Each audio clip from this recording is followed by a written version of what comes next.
Hello and welcome friends. You would recall that in Unit 4 up till now we have talked about Goodwill letters and we talked about a few of them. We also talked about the miscellaneous letters which are also used in organizations. We talked about the appointment and the confirmation letters, promotion letters and warning letters, right? Now you would also recall that Unit 4 is basically about official correspondence, and in Unit 3 we had discussed commercial correspondence. So this is the broad distinction between Unit 3 and Unit 4. Unit 3 was about commercial correspondence. Unit 4 is more about official correspondence, right? So we need to first understand what is the difference between the two. What do we mean by commercial correspondence and what we mean by official correspondence? I hope you remember this is Unit 3 and this is basically Unit 4 which we are currently discussing, right? Now you would recall that in commercial correspondence, I had said that commercial correspondence is basically meant for some commercial purpose because you want to conduct your business, right? So these are the reasons why you can go for commercial correspondence.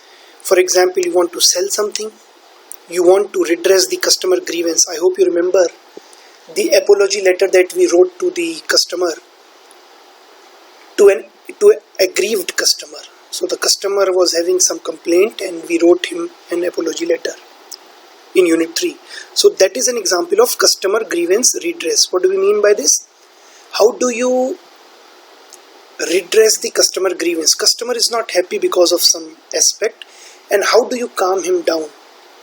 How do you soothe his anger? This is what we understand as grievance redressal. So there we wrote apology letters. So that is an example of customer grievance redress. And then we also saw examples of how we invite quotations. For example, and this happens more often in government organizations, if you have to purchase some items for the organization, how do you do that? You invite quotations, right?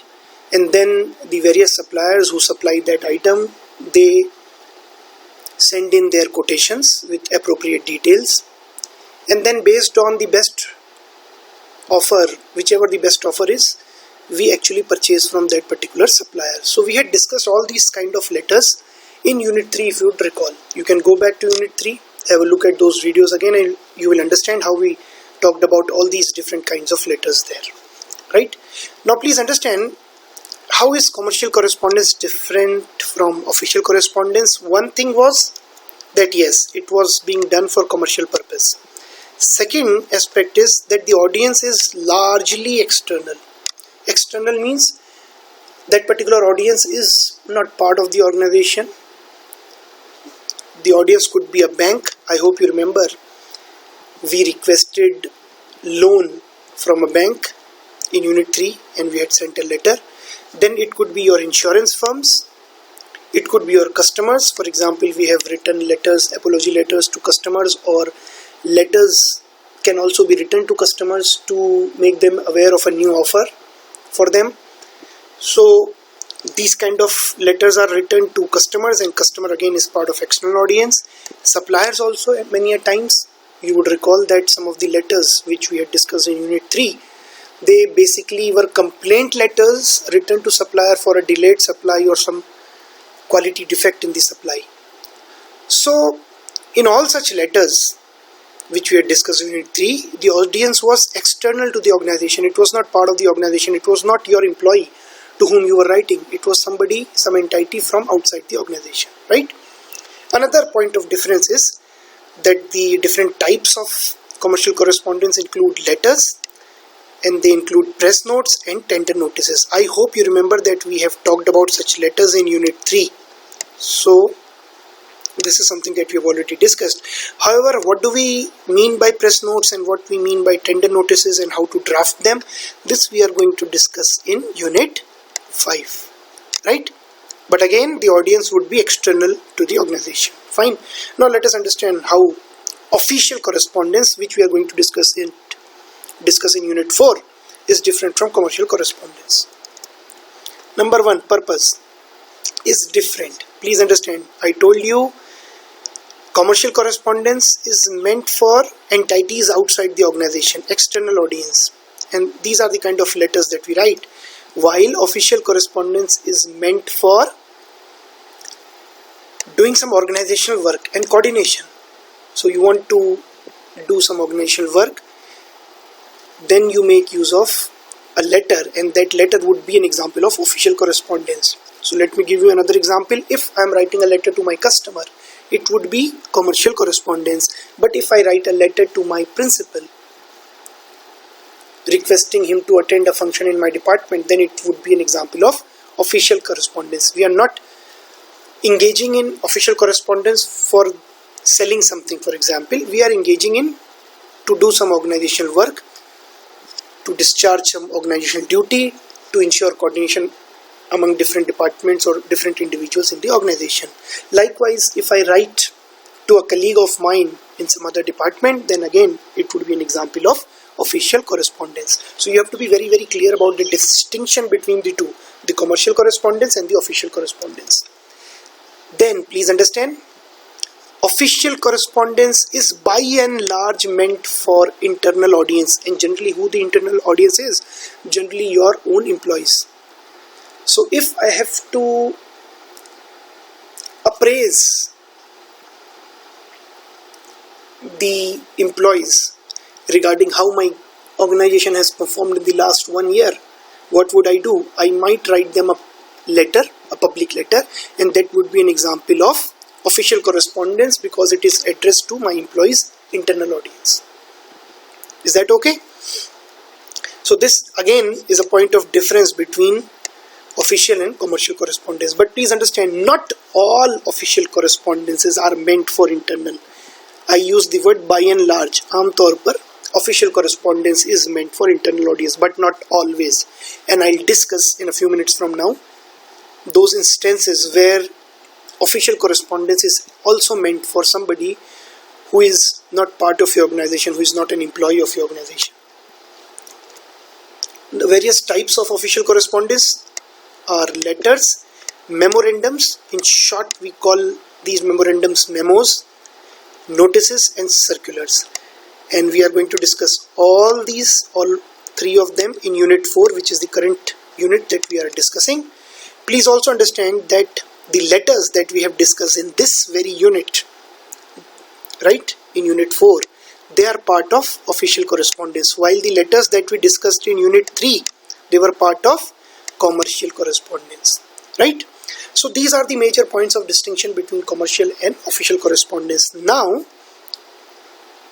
I told you that many a times the audience may also be somebody who is not an employee of your organization. In case of official correspondence also. For example, it could be an applicant who has applied for a job in your organization and you are telling him that okay, you have been selected. Now please understand, this would not be part of commercial correspondence, though it is addressed to some person who is still not my employee. But I'm just telling him that he has cleared the interview and that he is invited to join the organization. So he is a potential employee. He is an employee who would be joining our organization, but he is not a current employee.